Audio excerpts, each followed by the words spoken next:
Hello aspirants, my name is Drishti Jain and I welcome you to the series of घटना सूत्र। मैं सबसे पहले अपना एक्सपीरियंस शेयर करती हूँ। मैं और मेरी यूपीएससी की दोस्ती काफ़ी पुरानी है। मैंने 3 सीएसई के मेंस और 2 फॉरेस्ट के मेंस और 2 इंटरव्यू दिए हुए हैं यूपीएससी में। मैं इस घटना सूत्र सीरीज़ में अपना पूरा एक्सपीरियंस आपके साथ शेयर करने की कोशिश करूँगी और किस तरीके से किस चीज़ को पढ़ा और याद किया जा सकता है, क्योंकि यूपीएससी में पढ़ाई तो सभी करते हैं लेकिन सही तरीके से और सही गाइडेंस के साथ पढ़ाई करना सबसे ज़्यादा इम्पॉर्टेंट है। इस वीडियो में हम पीटी 365 डिस्कस करेंगे जो कि काफ़ी क्रिस्प और कॉम्प्रिहेंसिव होगा, जो प्रीलिम्स के लिए इनफ और सफिशेंट होगा। मेरी कोशिश रहेगी कि बहुत ही कम समय में आपका ज़्यादा से ज़्यादा करंट अफेयर्स बहुत अच्छी तरीके से रिवाइज हो जाए। एंड सबसे इम्पॉर्टेंट चीज़ हम साथ ही ट्राई करेंगे कि उसका स्टैटिक से लिंकेज और लास्ट 10 ईयर्स के प्रीवियस ईयर क्वेश्चन डिस्कस करेंगे। आप बस इस वीडियो को 3 से 4 बार अच्छे से देख लीजिए एंड आई एम श्योर कि आपका पूरा current affairs PT point of view से अच्छे से हो जाएगा। तो बिना देरी किए चलो let's start PT 365 the next video, जिसमें हम आगे के टॉपिक्स कंटिन्यू करेंगे along with PYQs economy PT 365 के। तो the next topic is settlement cycle. Securities and Exchange Board of India introduced beta version of T+0 rolling settlement cycle. क्या चीज़ T+0 rolling settlement cycle on optional basis in addition to the existing T+1 settlement cycle in stock market. तो T+0 भी लाने की बात हो रही है। अब settlement cycle क्या होता है? It refers to the period within which the securities and funds are delivered and settled after a trade is executed between a buyer and a seller. मतलब जब आप ट्रेड एग्जीक्यूट होता है उसके कितने दिन बाद आपको डिलीवरी मिल जाती है, तो it is referred to as settlement cycle. In 2023, Indian exchanges shifted to T+1 settlement cycle one day after settlement from T+2. T+0 settlement cycle refers to a system where settlement of trade shall happen on the same day after the closure of the market. तो same day पे हो जाना चाहिए। अब benefits of short term settlement cycle क्या होता है? Enhanced liquidity management, enables investors to quickly reinvest or deploy capital into new opportunities. फिर increased trading opportunities, allows investors to swiftly respond to market change and execute trades, और global competitiveness, it attracts foreign portfolio investors by enhancing capital appeal या market appeal। ठीक है, तो I hope ये clear होगा। फिर next National Stock Exchange, SEBI approves 10 times hike in NSE's authorised share capital to 500 crore. तो 10 times बढ़ा दिया है ऑथोराइज्ड कैपिटल को, ठीक है, 500 करोड़ कर दिया। इसमें पीवाईक्यू आया है 2024 में क्वेश्चन नंबर 8 स्टॉक मार्केट के ऊपर, तो वो अभी हम पहले इसको पढ़ लेते हैं फिर देख लेंगे, ठीक है।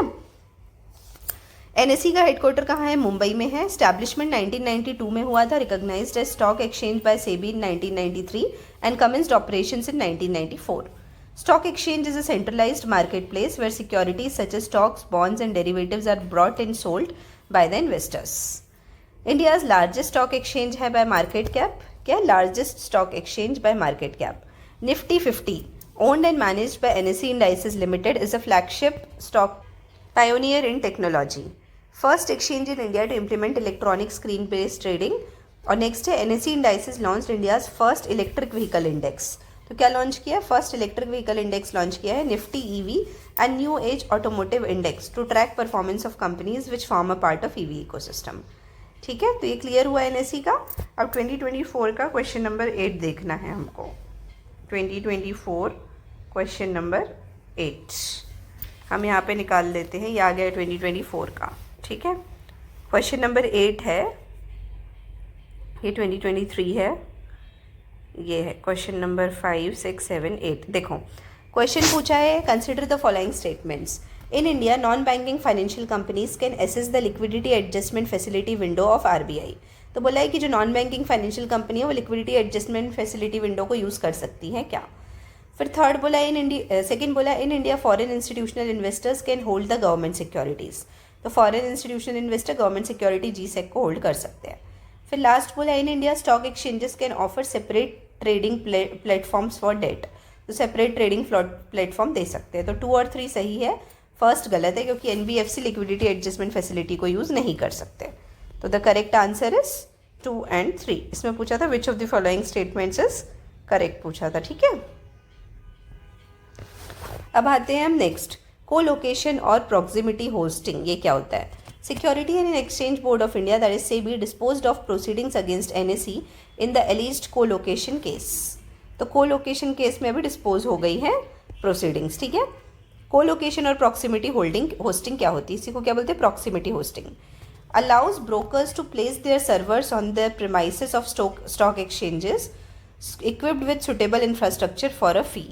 तो कोलोकेशन मतलब होता है कि कुछ ब्रोकर को अलाउ किया जाता है कि वो सर्वर के पास, कि वो अपना सर्वर स्टॉक एक्सचेंज के प्रीमाइसेस के पास ही लगा ले for a specific amount of fee.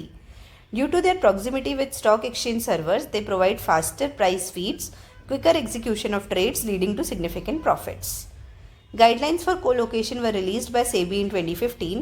Further measures to strengthen the algorithmic trading and co-location framework were announced in 2018. ठीक है, तो अलग अलग गाइडलाइंस आई थी.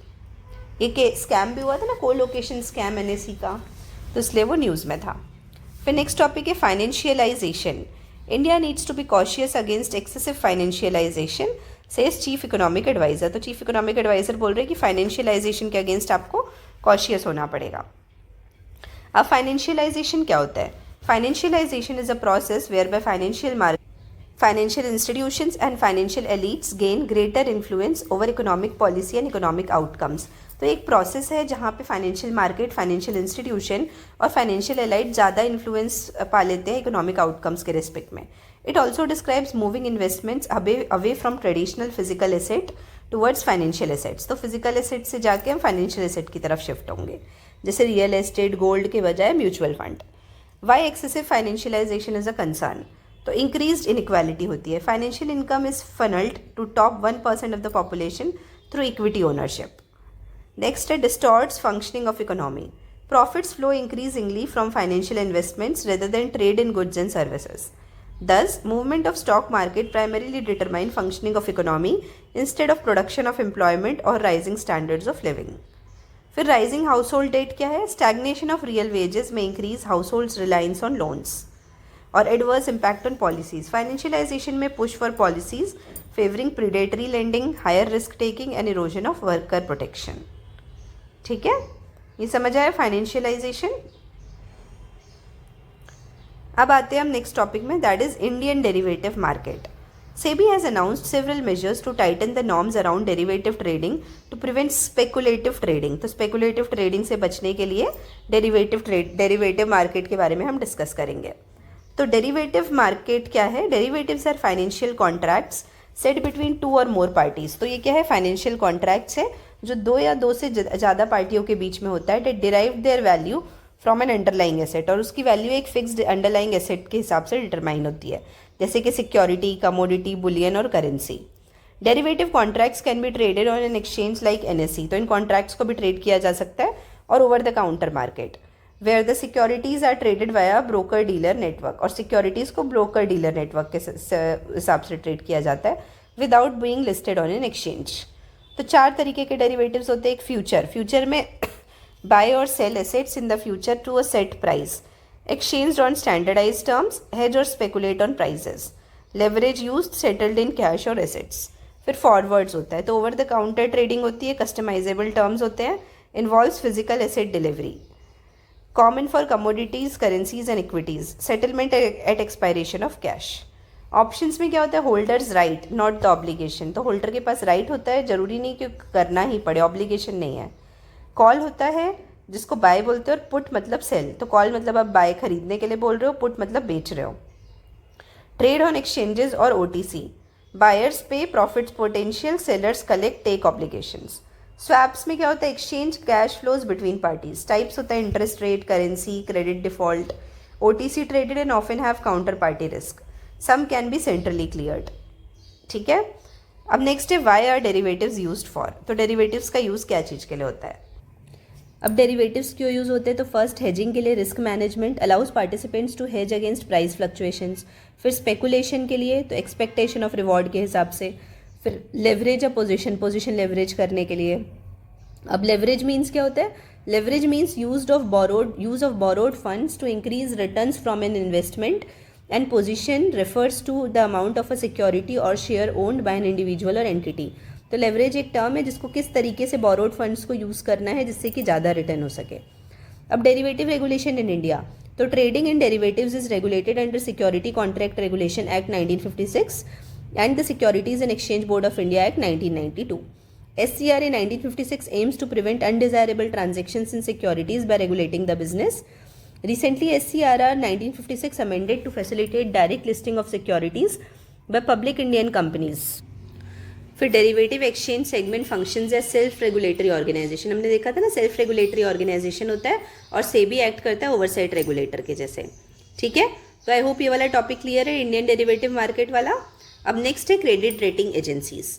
तो CareEdge became the first Indian credit rating agency to enter the global scale rating space, including sovereign ratings. तो CareEdge है जो first Indian credit rating agency है जो ग्लोबल स्केल रेटिंग्स में आई है. अब क्रेडिट रेटिंग एजेंसीज क्या होती हैं? Credit ratings are forward looking opinions on the relative ability of an entity to meet its financial commitments. ये फॉरवर्ड लुकिंग ओपिनियन बताती है कि क्रेडिट रेटिंग एजेंसी कैसी है और एबिलिटी कैसी है कि वो फाइनेंशियल कमिटमेंट्स को कितना मीट कर सकती हैं. एग्जाम्पल, क्रेडिट रिस्क और relative credit worthiness of a borrower. A CRA is different from credit bureau as CRA provides an opinion relating to future debt repayments.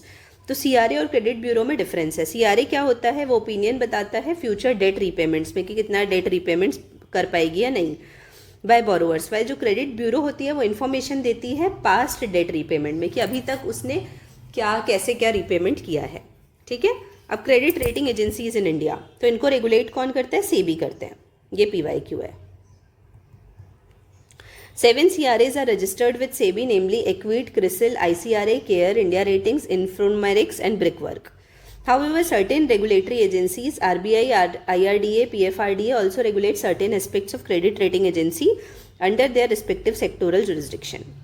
RBI issues accreditation to CRAs as external credit assessment institutions for rating bank loan or facilities. Except Brickwork rating, all 6 CRAs are RBI accredited domestic CRAs. तो brick work rating को हटा के बाकी सब domestic CRAs हैं RBI के द्वारा accredited. SEBI credit rating agency regulation 1999 provide agencies are required to disclose their rating criteria, methodology, default recognition policy and guidelines on dealing with conflict of interest. ठीक है, अब सॉवरेन क्रेडिट रेटिंग क्या होती है? ये एक असेसमेंट है of a country's और sovereign entities ability to meet debt obligations including both capability and willingness to repay debt. तो कितना आप विलिंगनेस है आपकी और आप करते हो कि नहीं डेट को रीपे, वो बताता है. अब पैरामीटर्स कौन कौन यूज़ करते हैं? Growth rate, inflation, government debt, short term external debt as a percentage of GDP, political stability, ये सब. रेटिंग्स कैसे वेरी करती हैं? AAA से D तक वेरी करती है. AAA हाईएस्ट होता है और D लोवेस्ट होता है. Threshold of investment grade is considered to be BBB minus for S&P and fintech and Baa3 for Moody's. फिर सिग्निफिकेंस क्या है? फैसिलिटेट करता है borrowing from global capital market at low cost, boost करता है investor के कॉन्फिडेंस को और अट्रैक्ट करता है फॉरेन इन्वेस्टमेंट को. Domination of 3 US based rating agency S&P, Moody's and fintech, Fitch. ठीक है, आई होप ये क्लियर होगा. 2022 में क्वेश्चन नंबर 3 आया हुआ है, वो अपन देख लेते हैं. तो 2022 में शिफ्ट करते हैं हम. एक सेकेंड वेट करना है. 2024 है, 2022 में क्वेश्चन नंबर 3. थोड़ा और नीचे जाना पड़ेगा. क्वेश्चन नंबर 3, एक सेकेंड वेट करना. ये आ गए 2022 का question number 3. Consider the following statements. In India credit rating agencies are regulated by RBI. अभी हमने देखा ना कि सेबी रेगुलेट करती है, तो ये गलत हो गया. The rating agency popularly known as ICRA is a public limited company. तो ये सही है, अभी हमने देखा. ब्रिक वर्क रेटिंग बस देखा हमने कि वो बाहर की है, ये मतलब बाकी सब इंडिया की है लेकिन ये पब्लिक है बोल रहा है. Brickwork rating is an Indian credit rating agency. ठीक है, तो ये which of the following statements are correct. तो वही हमने देखा कि ब्रिक वर्क भी इंडियन क्रेडिट रेटिंग एजेंसी, बस वो RBI से एक्रीडिएटेड नहीं है, इसलिए इसका आंसर क्या हुआ? 2 and 3. ठीक है, तो आई होप ये क्लियर होगा. अब हम नेक्स्ट टॉपिक में आएंगे जो कि है अदर की डेवलपमेंट्स. तो अदर की डेवलपमेंट्स में है इंफ्रास्ट्रक्चर इन्वेस्टमेंट ट्रस्ट्स. तो ये बेसिकली ना मेंस के टाइम ज़्यादा इंपॉर्टेंट होता है, प्रीलिम्स में ये नहीं पूछा गया है अभी तक. ठीक है, तो इसमें देखते हैं हम इंफ्रास्ट्रक्चर इन्वेस्टमेंट ट्रस्ट में सेबी ने अमेंड किया है अभी रेगुलेशंस को. ठीक है, उसके बाद हम देखते हैं, पहले हम पेन चेंज कर लेते हैं. हाईलाइट्स क्या है? The new norms allow for issuance of subordinate units by primarily placed invites only to sponsors on acquisition of an infrastructure project. The move aims to bridge the difference in valuation done by sponsor from an asset and that by an invite as a buyer. अब invites होते क्या है, ये important है. A type of investment vehicle similar to mutual fund के जैसे होते हैं, that allows investors to invest in infrastructure projects like toll roads, power lines और pipelines. तो ऐसे प्रोजेक्ट्स में इन्वेस्ट करने के लिए हेल्प करते हैं. The sponsors that is infrastructure companies setup the invites. जो स्पॉन्सर्स होते हैं वो इन्वाइट सेटअप करते through SEBI and are recognised as borrowers under the SARFAESI act 2002. और ये बोरोवर्स की जैसे रिकॉग्नाइज्ड है सरफाजी एक्ट में. ठीक है. Parties to an InvIT include trustee, sponsor, investment manager, project manager. Trustee हो सकते हैं, स्पॉन्सर हो सकते हैं, इन्वेस्टमेंट मैनेजर हो सकते हैं और प्रोजेक्ट मैनेजर हो सकते हैं. Invites earn income through tolls, rents, interest or dividends from their investment, which in turn is distributed to the investors as their taxable income. फिर बाद में उनके taxable income के जैसे डिस्ट्रीब्यूट कर देते हैं. अब सिग्निफिकेंस क्या है इन्वाइट का? लो टिकट साइज है, the investor can invest small amounts. और लिक्विडिटी की बात करें तो listed on stock exchange and can exit at any point. Start the next topic जहाँ पे हमने देखा investor education and protection fund authority. तो IEPFA launched a new toll-free number 14453 to better serve claimant inquiries. IEPFA क्या है? Ministry of commerce corporate affairs के अंदर है और कंपनीज एक्ट के अंदर बना था. ये responsible for managing investor education and protection fund. तो ये क्या चीज़ को मैनेज करता है? Investor education and protection. IEPF focuses on safeguarding investor interest by facilitating the refund of shares, unclaimed dividends and matured deposits or debentures. फिर next topic है front running. तो a mutual fund was alleged to have indulged in front running. तो एक mutual fund है, उसके ऊपर allegation लगे थे फ्रंट रनिंग के. तो front running as a concept देखेंगे क्या होता है. It refers to uses of non public information to directly और इनडायरेक्टली बाय और सेल सिक्योरिटीज और एंटर इन टू ऑप्शंस और futures contract in advance of substantial order. तो जो नॉन पब्लिक इन्फॉर्मेशन है, जो पब्लिक को नहीं मिलती डायरेक्टली, उस इन्फॉर्मेशन का यूज़ करके ऑप्शन या फ्यूचर कॉन्ट्रैक्ट में एंटर करना इज कॉल्ड फ्रंट रनिंग. ये इलीगल है इंडिया में. It undermines confidence in the financial market and creates an uneven playing field for other investors. In 2022, SEBI Mutual Fund Regulation 1996 was amended to incorporate provisions to corporate front running. तो हमारे में provisions हैं कि जिससे front running ना हो, SEBI Act में है. ठीक है. फिर India Volatility Index. Recently, India VIX surged above the critical threshold of 21, indicating heightened volatility in Indian stock market. तो काफ़ी वोलेटाइल है हमारा स्टॉक मार्केट, अभी इससे ये पता चल रहा है. ये इंडेक्स से हमको क्या पता चलता है? It is a measure of amount by which an underlying index is expected to fluctuate. कि कितना फ्लक्चुएशन आ सकता है in the near term in 30 calendar days. Higher the India VIX values, higher the expected volatility and vice versa. It is based on index option prices of Nifty. तो किस पे based है? निफ्टी पे. Users computation methodology of Chicago Board of Options exchange. Chicago board से use करता है. It was first to introduce a volatility index for US markets in 1993. ठीक है. तो आई होप ये समझ आया होगा. The next topic is finternet. Nandan Nilekani, Infosys founder, propose the concept of finternet. क्या प्रपोज किया? फिंटरनेट. अब फिंटरनेट क्या होता है ये देखते हैं. तो डेफिनेशन क्या है फिंटरनेट की? It envisions interconnected financial ecosystem. तो सब फाइनेंशियल इकोसिस्टम को इंटरकनेक्ट करने की बात है. जैसे internet empowering individuals and businesses by placing them at the centre of financial services. इसका सिग्निफिकेंस क्या है? It enable seamless transfer of any financial asset, कोई amount, any time, anywhere, using any device. It also reduces barrier between financial services, simplifying clearing, messaging chains and eliminating system frictions. ठीक है. फिर next topic है परपीचुअल bonds क्या होते हैं. India's first additional tier 1 perpetual bond was issued after the recent rule changes to make them more appealing. तो अभी ना क्या है, कुछ रूल्स चेंज हुए हैं तो उसको सही कर मतलब उसको मोर अपीलिंग बनाने के लिए अभी पहला additional tier 1 perpetual bond launch हुआ है. अब परपीचुअल बॉन्ड क्या होता है? ये फंड रेजिंग इंस्ट्रूमेंट है that do not carry any maturity date. तो इसमें कोई मैच्योरिटी डेट नहीं होती है, क्योंकि जनरली बॉन्ड्स में होती है बट इसमें नहीं होती है, इसलिए बोला है परपीचुअल bonds. Instead, they offer to pay their buyers a coupon or interest at fixed date for perpetuity. Investors can get the principal back by selling the bond in the secondary market or when the issuer decides to redeem the bond. तो investor को principal वापस मिल जाएगा जब यदि वो sell कर देंगे. These bonds have an obligation only to pay the interest and not required to repay the debt. तो इसमें सिर्फ interest pay करना होता है. ठीक है. I hope ये clear होगा perpetual bonds. फिर participatory note that is P notes, ये इंपॉर्टेंट है. Registered foreign portfolio investors FPIs domiciled in at the GIFT City Gujarat international financial services centre have been allowed to issue participatory notes. तो जो FPIs gift city में है उनको P notes issue करने के लिए अलाउ किया है। P नोट्स क्या होते हैं? ये रजिस्टर्ड पोर्टफोलियो इन्वेस्टर्स इशू करते हैं to overseas investors to invest in Indian stock market without registering themselves directly. जो FPI इंडिया में रजिस्टर हैं वो ओवरसीज इन्वेस्टर को देंगे जो कि इंडियन स्टॉक मार्केट में इन्वेस्ट कर पाएंगे without registering directly. P notes act like a substitute for underlying Indian company shares. Benefits क्या है? Avoid hassle of registering with SEBI and offers anonymity और more choices to investors for investing in Indian market. ठीक है? फिर the next topic is India International Bullion Exchange. State Bank of India has become the first trading cum clearing member at India International Bullion Exchange. तो SBI पहला बन गया है trading कम clearing member bullion exchange पे। तो India international bullion exchange क्या है?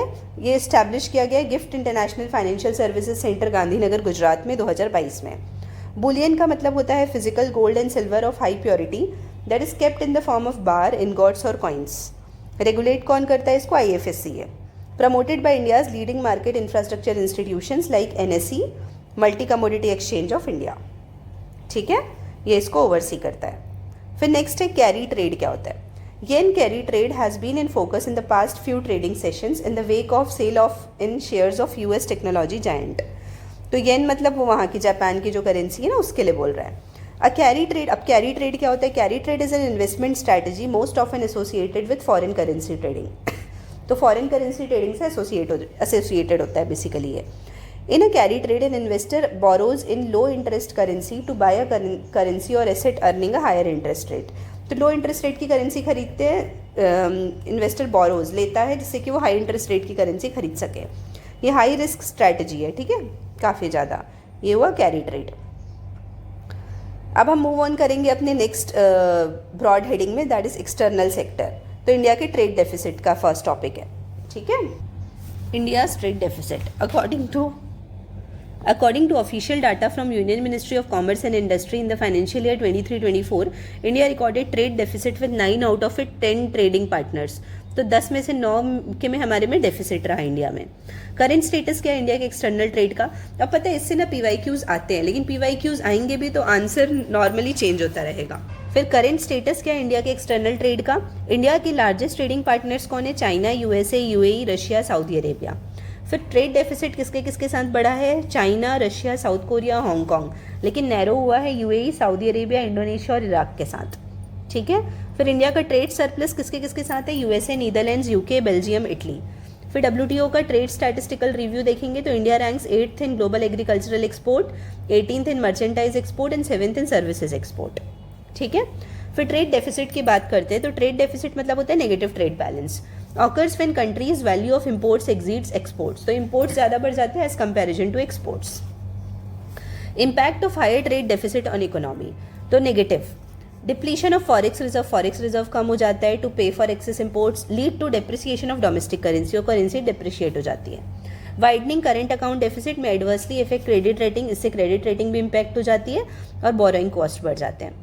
अब पॉजिटिव इम्पैक्ट क्या होता है? Access to wider range of goods, increase domestic investment बढ़ जाता है by import of capital goods import होने लगता है। फिर factors driving India's trade deficit, तो rising import, gold, crude oil और फार्मास्यूटिकल इंग्रेडिएंट्स हम इंपोर्ट करते हैं। कंजम्पशन पैटर्न है ना लग्जरी गुड्स की तरफ बढ़ रहा है। फिर स्ट्रक्चरल फैक्टर्स में देखेंगे तो सब optimal growth of manufacturing sector, infrastructure bottlenecks भी हैं। फिर डोमेस्टिक पॉलिसीज, तो ban on export of commodities, कुछ कमोडिटी का हम बैन कर देते हैं। फिर इन्वर्टेड ड्यूटी स्ट्रक्चर भी है। और फिर कुछ और इश्यूज़ क्या है? सब optimal utilization of FTA, imposition of non tariff barrier by developed countries. फिर नेक्स्ट है इनिशिएटिव्स टू प्रमोट एक्सपोर्ट, तो remission of duties and taxes on export products scheme, RODTEP scheme जो अपन बोलते हैं ना वो है। तो इसमें क्या है? Ministry of commerce and industry launch करती है for refunding taxes, duties and levies at the channels at the central, state and local level on exported products. तो क्या होता है? हम ड्यूटी को रिफंड कर देते हैं जो एक्सपोर्ट करने के लिए हम प्रोडक्ट्स, मतलब जो चीज़ हम यूज़ करते हैं एक्सपोर्ट के लिए, तो उस पर जो ड्यूटी लगती है उसको रिफंड कर देते हैं। It replace merchandise export from India scheme, ये वाली स्कीम को इसने रिप्लेस किया। फिर trade connect platform, launched by Ministry of Commerce and Industry. It is a single window initiative aimed at facilitating international trade by Indian exporters, especially MSME, by providing real-time access to trade-related information. ये in collaboration with MSME, Exim bank, department of financial services और ministry of external affairs के साथ किया गया. फिर Indian Institute of Foreign Trade, India's premier business institution focusing on foreign trade and regarded as academic centre of excellence. ये 1963 में बना था, ऑटोनॉमस बॉडी है मिनिस्ट्री ऑफ कॉमर्स के अंदर and deemed to be university status मिला 2002 में. ठीक है, अब हम नेक्स्ट टॉपिक में आते हैं, that is foreign direct investment. As per the data released by Department of Promotion of Industry and Internal Trade (DPIIT), FDI inflows in 2023-24 contracted by FDI कम हो गया 3.49% से to 44.42 billion as compared to 22-23. फिर FDI trends देखते हैं हम decreasing order में. तो top states receiving FDI कौन कौन से? महाराष्ट्र, गुजरात, कर्नाटका. ये इंपॉर्टेंट है. ठीक है, फिर सेक्टर्स रिसीविंग हाईएस्ट FDI तो computer software and hardware, service sector और कंस्ट्रक्शन एक्टिविटी. फिर टॉप सोर्सेज ऑफ FDI तो सिंगापुर, मॉरिशस, USA. फिर top FDI equity inflows decreasing order में. तो इक्विटी इनफ्लोज की बात करें तो top 3 countries Mauritius, Singapore, USA. और टॉप 3 सेक्टर्स में service sector, computer software and hardware और ट्रेडिंग. तो DPIIT के डाटा से हमको पता चला. अब FDI के बारे में देखते हैं. तो FDI क्या है? DPIIT is the nodal department for formulation of FDI policy in India. FDI is permitted through automatic route, government approval not required, और गवर्नमेंट रूट जिसमें अप्रूवल चाहिए. Foreign currency convertible bonds, foreign institutional investment with certain conditions and global depository receipts are included in FDI. तो ये सब FDI में include है. FDI is largely a non debt creating capital flow. ये debt create नहीं करता है. ठीक है, इंपॉर्टेंट है. FDI is prohibited in lottery business, gambling and betting, chit fund, Nidhi company, trading and transferable developmental rights. इन सब में FDI बैन है. अब FDI और FPI का डिफरेंस देख लेते हैं. तो पैरामीटर देखते हैं. तो फॉरेन डायरेक्ट इन्वेस्टमेंट में क्या है definition? It is investment made by a company और इंडिविजुअल